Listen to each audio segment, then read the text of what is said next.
यो मर्जको लागि राष्ट्र बैंकको नीतिलाई पनि मान्छेहरूले हैन यस क्षेत्रका मानिसहरूले चाहिँ आरोप लगाउने गरेका छन् कि राष्ट्र बैंकको नीति चाहिँ दबावमूलक हो, प्रोत्साहनमूलक भएन भने। के राष्ट्र बैंकको नीति मर्जको लागि प्रोत्साहनमूलक छ कि छैन? राष्ट्र बैंकको नीति प्रोत्साहनमूलकै छ, दबावमूलक छैन। मैले सुरुदेखि यहाँलाई भन्दै गरेकै छु है। अब स्वेच्छाले आउनुहोस्, दबाव छैन। मर्जर प्रक्रिया अगाडि बढाउनुहोस्, संस्था ठुलो हुनुहोस् हैन। अब विभिन्न सानो संस्था चलाएर गाह्रो छ।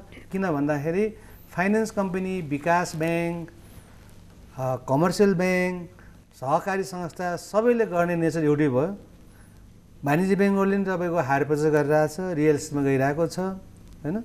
र सानो संस्था जस्तै फाइनेन्स कम्पनी र विकास ब्याङ्कमा तपाईँको कस्ट अफ फन्ड हाई हुने भयो, वाणिज्य ब्याङ्कमा कस्ट अफ फन्ड कम हुने भयो।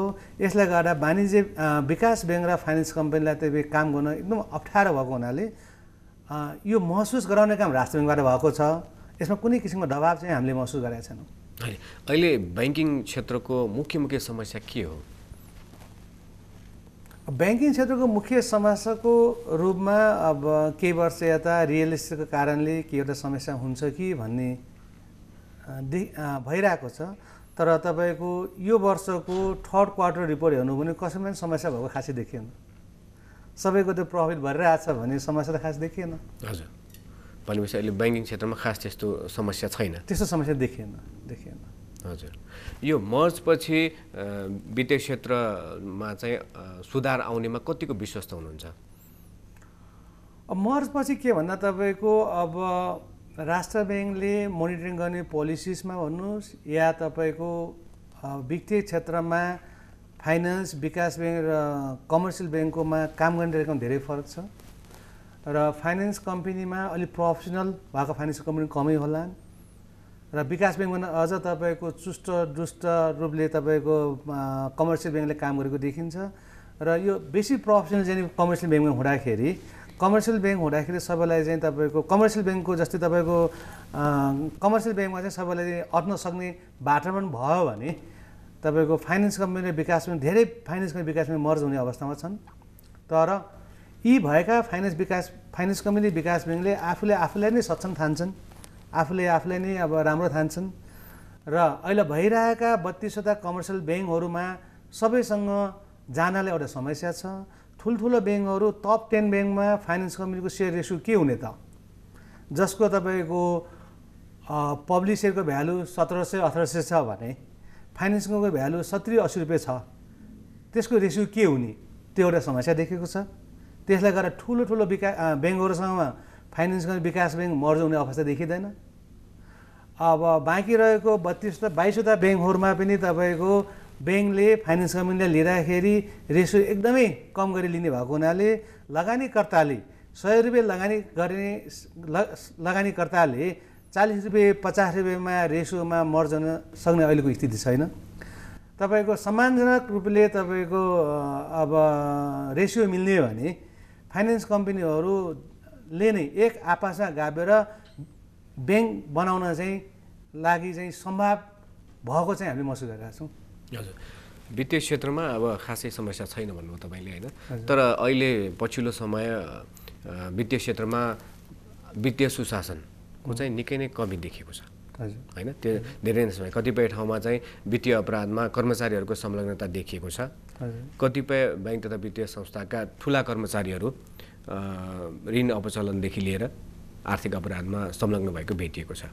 यसलाई कसरी लिनुभएको छ?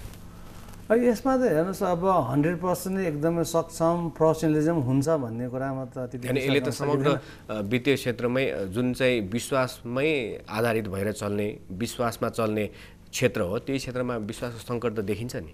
यसमा यहाँले भनेपछि तपाईँको सेयर होल्डरको प्रमोटरको क्यापिटलले ब्याङ्क चल्दैन, पब्लिकको पैसाले ब्याङ्क चल्ने हो। सेयर होल्डर पब्लिकको पैसा तपाईँको डिभिजन नआउने हो र तपाईँको ठुल्ठुलो इन्स्टिट्युसनहरूले डिभिजन नदिने ब्याङ्क चल्दैन। ब्याङ्कको एउटा ब्याङ्कमा डिपोजिट मात्रै भएर भने फेरि लगानी पनि हुन सक्नु पऱ्यो। लगानीको क्रममा कता कता एक दुईवटा समस्या त आउँछन्, त्यसमा तपाईँको 100% नै तपाईँको यसलाई रेक्टिफाई नै गर्न सक्ने अवस्था त कुनै पनि देशमा छैन हेर्नुहोस्। हजुर होइन, तर धेरैवटामा समस्या देख्यो नि होइन, धेरै ब्याङ्क वित्तीय संस्था समस्याग्रस्त घोषणा भइसके होइन, कतिपयमा राष्ट्र ब्याङ्कको अनुगमन भइरहेको छ, अनुगमनमा ठुला कर्मचारीहरूको चाहिँ त्रुटि भेटिएको छ। समस्याग्रस्त यो बिचमा यो 2029-70मा खास समस्याग्रस्त भएको जस्तो मलाई लाग्दैन होइन। त्योभन्दा अगाडि तपाईँको यो अरियर्सको कारणले केही ब्याङ्क वित्तीय संस्थाहरू समस्याग्रस्त हुन सक्छ कि भन्ने भयो होइन। अब नेपालको इतिहासमा अहिले एकदमै समस्याग्रस्त भनेको एउटा विकास ब्याङ्क देखियो जुन तपाईँको लिक्विडेसन प्रोसेसमा अगाडि बढिसक्यो। अब बाँकीलाई समस्याग्रस्त भएको स्थितिमा र हरेक वर्ष राष्ट्र ब्याङ्कले मोनिटरिङ गर्ने एउटा प्रक्रिया नै छ। त्यसमा समस्याग्रस्त भएकोलाई केही वर्ष अगाडि यहाँलाई थाहा छ राष्ट्र ब्याङ्कले पनि तपाईँको टेक ओभर गरेर म्यानेजमेन्टले पनि चलायो र ती ब्याङ्कहरू अहिले राम्रो भइसकेको पनि छन्। र अहिले आएर समस्याग्रस्त दुई चारवटा अब फाइनेन्स कम्पनी र विकास ब्याङ्कदेखि त्यसलाई पनि तपाईँको कसरी हुन्छ, त्यसलाई पनि तपाईँको मर्जरको प्रक्रियामा जानु पर्यो, यो समस्याग्रस्तलाई मर्जरमा लैजानु पर्यो भन्नेमा राष्ट्र ब्याङ्कको सोच चाहिँ छ। कसको चाहिँ बढी कमजोरी देख्नुहुन्छ तपाईँ होइन? पब्लिकको चाहिँ पैसा नभइकन ब्याङ्क वित्तीय संस्था चल्दैन भनेर तपाईँ भन्नुहुन्छ होइन, तर त्यो पब्लिकको पैसा चलाउनेहरूले स्वच्छ किसिमले गरेको भेटिएको छैन होइन, धेरै त्रुटि भेटियो। यसमा कमजोरी कसको त? अब कमजोरी त यहाँले अब समस्याग्रस्त भइसक्यो, दुई पक्ष त भइहाल्यो होइन। अब तपाईँको कस्टमरको पनि बेसी हार हुनसक्छ। कस्टमरले तपाईँको नचाहिँदो किसिमको प्रपोजल बनाएर सीमित ब्याङ्कका केही व्यक्तिहरूसँग मिलेर प्रपोजललाई पास गरेर लोन लिएर उक्त रकम लोनमा तपाईँको कारोबार नगरेको हुने कारणले समस्याग्रस्त देखिने हो। यसमा तपाईँको मेन त सुरु हुने नै कहाँदेखि भयो, कस्टमरदेखि सुरु नै भयो जसले लोन लिन्छ, त्यसको मिलो मखरा सहभागी भयो भने समस्या आउन सक्छ नसक्ने होइन। हामी कार्यक्रमको करिब अन्तिम समयतिर आइपुगिसकेका छौँ। सरकार बजेट निर्माणको तयारीमा छ। वित्तीय क्षेत्रको सुधारको लागि अहिलेको समस्या सम्बोधनको लागि बजेटमा के कुरा सम्बोधन हुनुपर्छ? तपाईँको बजेटमा सुझाव के छ? यसमा अब तपाईँको बजेटमा अब हामीबाट सधैँ तपाईँको इन्टरेक्सन कार्यक्रमहरू भइरहेको छ, सम्बन्धित अब राष्ट्र ब्याङ्कमा हाम्रो भइरहेको छ, तपाईँको अर्थ मन्त्रालयमा हामीबाट सुझाव भइरहेकै हुन्छ। देशको नीति निर्माताहरूले तपाईँको अहिलेको स्थितिमा अब सुविधा दिने भन्ने कुरा कम भयो। यो मर्जरका लागि पनि त केही सुविधा चाहिएला, कस्तो किसिमको सुविधा भयो भने मर्जर प्रक्रिया अगाडि बढ्थ्यो, प्रोत्साहन मिल्थ्यो? मर्जरको लागि के भने यहाँलाई भन्दाखेरि तपाईँको दबाबले चाहिँ मर्जर हुँदैन, यो एउटा स्वेच्छाले हुने कुरो भयो। र मर्जरमा तपाईँको बेसी हुन सक्ने अहिलेको स्थितिमा तपाईँको क्यापिटल इन्क्रिजमेन्ट हो। पुँजी वृद्धि भयो भने तपाईँको सबैले आफ्नो भागभन्दा छोडेर तपाईँको मर्जर सम्भव छ। अब पुँजी वृद्धि भएन भने सबैले आफै नै सक्षम छ भनेर लाइसेन्स नै प्राप्त भइसक्यो, विगत 10औं वर्ष 5 वर्षदेखि आफ्नो संस्था चलाइरहेछन् भने तपाईँको त्यो मर्जरमा जाँदैनन्। केही पुँजी वृद्धि भयो भने चाहिँ मर्जरमा जान चाहिँ एउटा बाध्यता पनि छ। र हाम्रो सुझाव के भन्दाखेरि सरकारलाई चाहिँ स्ट्रङ तपाईँको फाइनेन्सियल इन्स्टिट्युसनलाई चाहिँ नयाँ लाइसेन्स दिनु पनि पर्छ।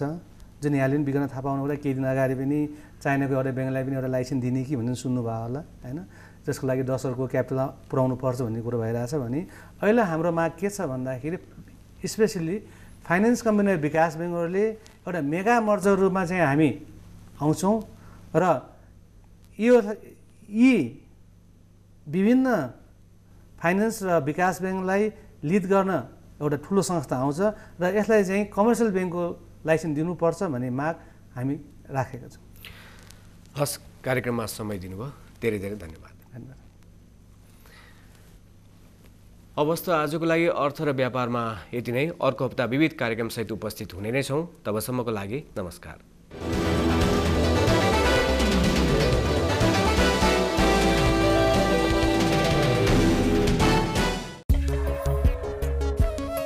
अर्थ र व्यापार